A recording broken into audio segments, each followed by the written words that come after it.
But I respect your opinion, sir, and we will carry out our job as we deem fit, as we see. Mr. Chair, I said that the I country am not needs. expressing an opinion here. I am articulating the provision of law. You do not change the provision of law, Mr. Secretary. You may be disbarred from doing this. Then, it's your opinion, sir. It's your option, sir.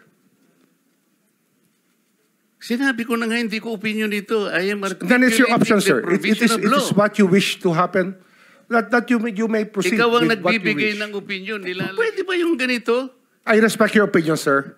But It that is is not how, my opinion. It is in the law, Mr. Secretary. Yes, sir. Yes, sir. But I am operating. The arbiter Sir, is can I the speak, law. sir? May I speak, sir? Yes, you I'm are operating from the Senator Marcoleta, from the kindly allow vantage the point of the resource reason behind the law, sir.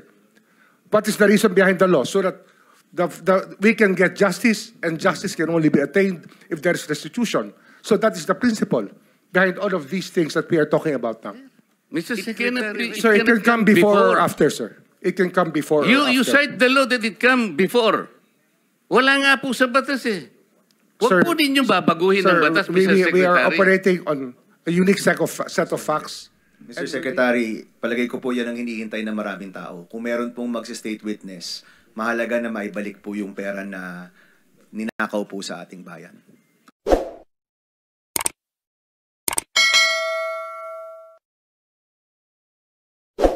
Ano ho kasi, ang pagbabalik ng pera, yan po ay inuutos ng korte. Pero para ho makita natin ang good faith ng isang testigo, isang tanong po yan na binibigay natin sa kanila. Kasi kung gusto ho nila maprotektahan, dapat yung full good faith, isosolid talaga nila. Yun po yung isang test natin sa kanila. Hindi ho, wala ho yun sa patakaran, pero isang test po kung reliable po yung witness o hindi. Mr. Secretary, palagay ko po yan ang hinihintay ng maraming tao. Kung meron pong mag-state witness, mahalaga na maibalik po yung pera na ninakaw po sa ating bayan. Opo, salamat po. Mr. Chairman, just very quickly lang, just to follow up. Very quick. Go ahead. Yes.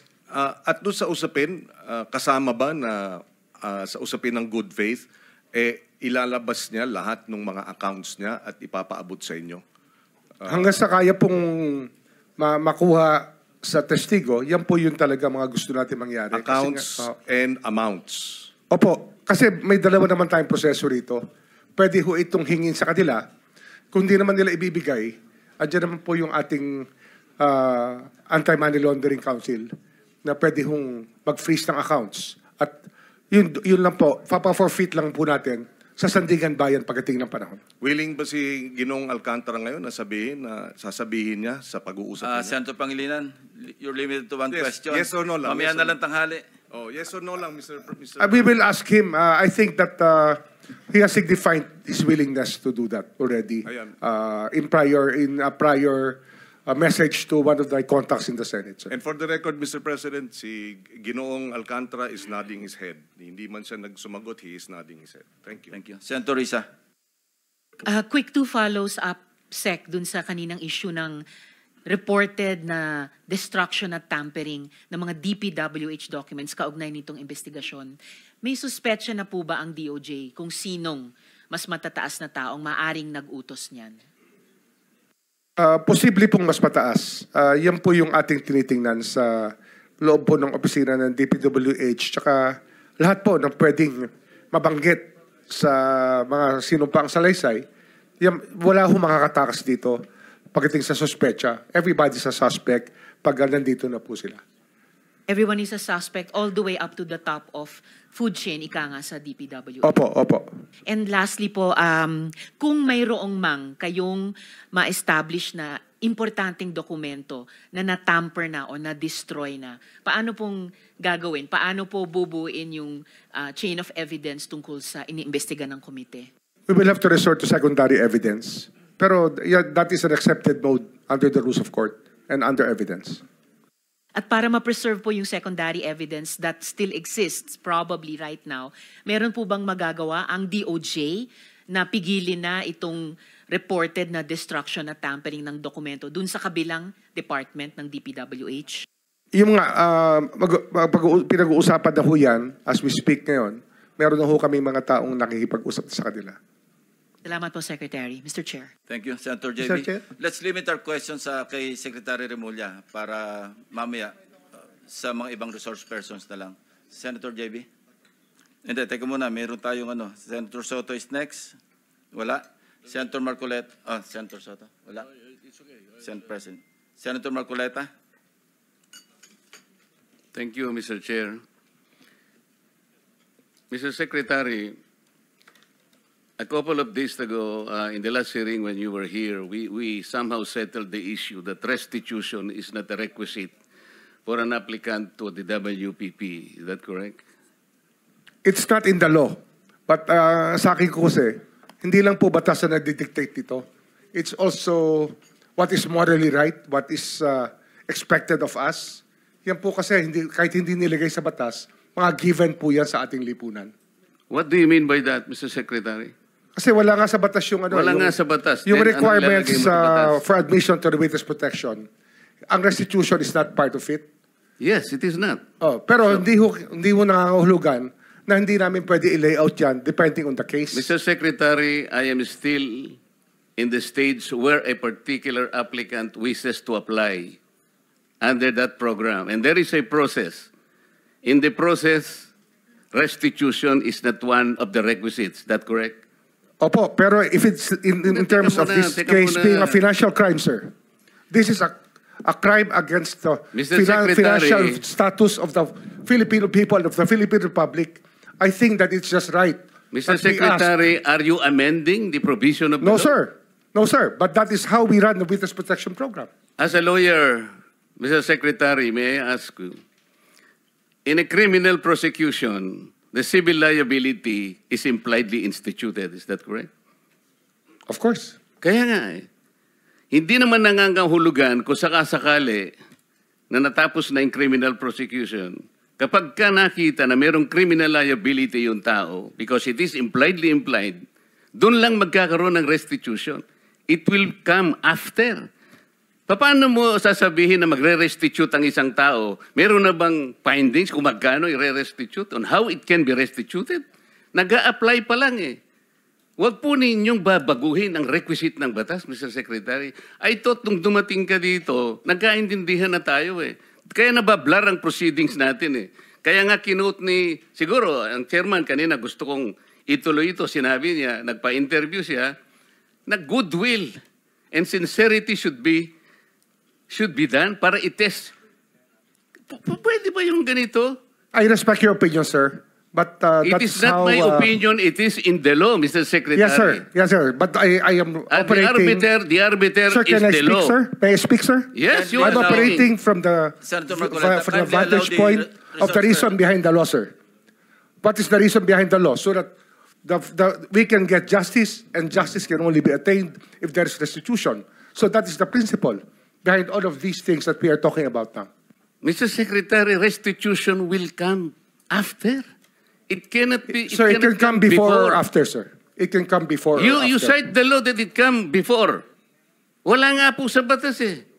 Sir, Huwag po ninyo babaguhin ang batas, Mr. Secretary. we are operating on a unique set of facts, and we are, all of these matters are being evaluated because the gravity of this financial crime cannot be underestimated, and that the more assets that we're able to preserve at the outset, the better for our country, sir. Mr. Secretary, I'm very sorry for such a reasoning like that. Alam mo, nakikinig I'm very ang sorry, buong sir. bansa. Also, sir, I'm very sorry too if you do not agree with me. But I respect your opinion, sir, and we will carry out our job as we deem fit, as we see. Mr. Chair, I said that the I country am not needs. expressing an opinion here. I am articulating the provision of law. You do not change the provision of law, Mr. Secretary. You may be disbarred from doing this. Then it's your opinion, sir. It's your option, sir. Sinabi ko na nga, hindi ko opinion ito. I am articulating Then it's your option, the sir. It provision of is law. what you wish to happen. That you may proceed Ikaw ang with what you nagbibigay wish. ng opinion, nilalagay mo yung restitution to test the goodwill of a possible applicant. It is not in the law. Unless you are able to point out the provision of law that it come before. Hindi ganun eh. Sabi mo na nga, and we admitted, impliedly instituted ang civil liability, but this will come eventually after the court has pronounced kung magkano ang ibabalik niya kung meron man, not before. Thank you, Mr. Chair. Are you done, Senator Marcoleta? Thank you. Okay. So next in line is Senator Padilla. Please limit your question kay Secretary Remulla. Apo, gusto ko lamang pong sabihin kay Secretary, pangalagaan na lang po si Engineer Henry Alcantara. Yun lang po. Opo, salamat po. Thank you. Senator De La Rosa. Thank you, Mr. Chair.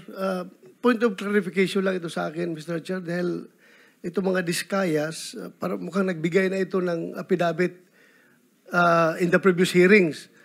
Gusto natin na may resulta kaagad ito investigation natin. Baka pwedeng isama na rin yung affidavit nila, sir, na evaluate ng DOJ para isang bagsakan na lang yung pagpile ng kaso. Dahil marami sila binanggit na pangalan ng mga congressman. As a matter of fact, undergoing evaluation. By whom, Mr. Chair? DOJ. DOJ on Sir, we met with them already and we will meet again with them tomorrow. Kasi nawala nga yung kahapon, sir. No? We lost the time yesterday. We were supposed to meet yesterday. Hindi lang po natuloy. Yes, sir.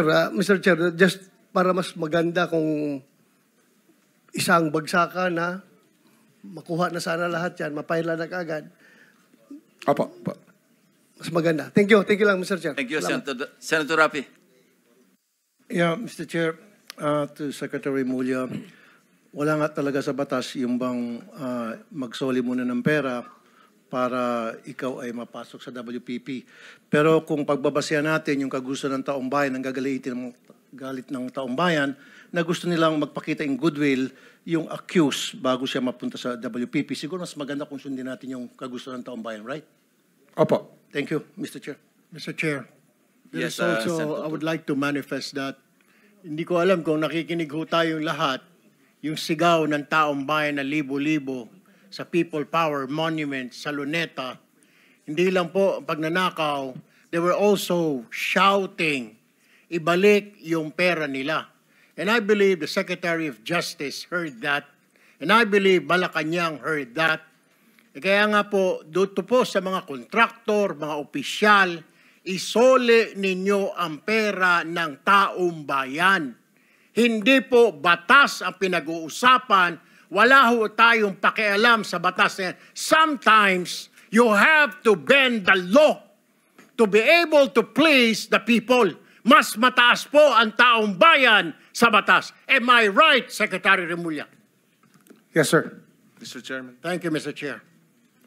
Second round, Senator Pangilinan. just to lower the decibels and the stress, the stress that comes with high emotions. Si Ginoong Secretary Remulla, si Ginoong Hernandez halimbawa, sinurrender na sa ICI no? Yung ilang vehicles at sinasabi niyang willing pa siyang mag-surrender ng Lamborghini. I mean, that's his voluntary act.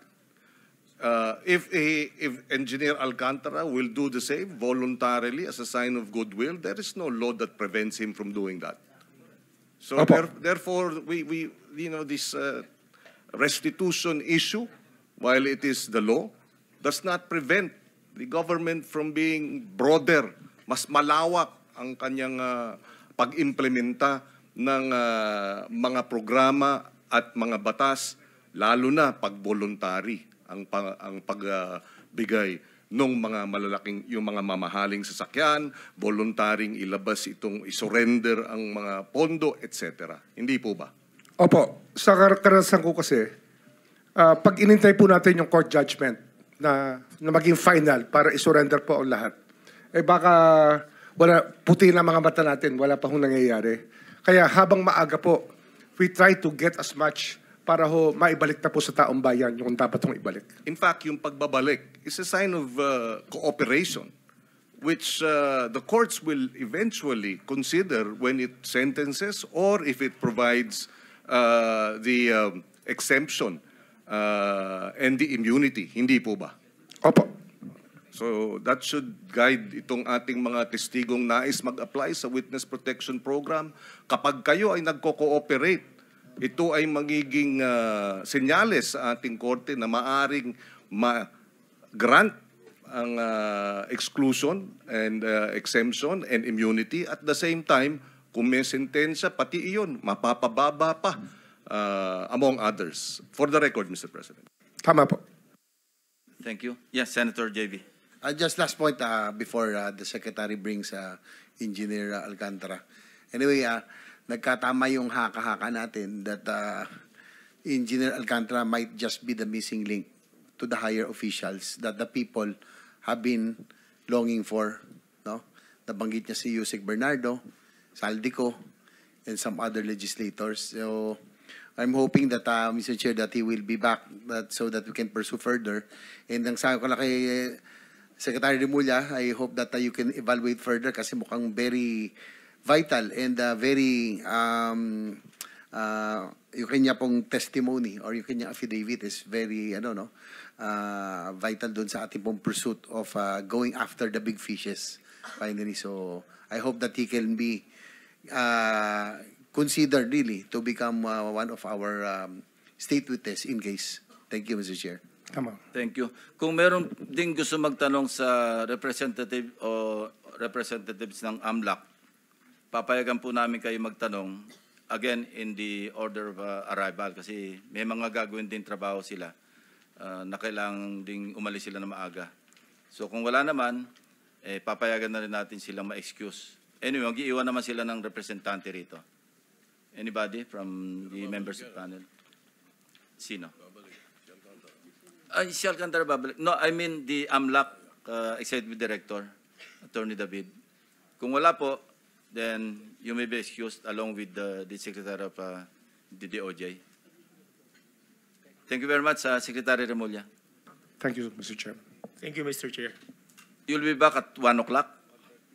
1:30? 1:30 to 2, sir. Thank- Hopefully we can finish up as early as possible. Thank you. Thank you very much. Thank you, sir. 1 minute suspension.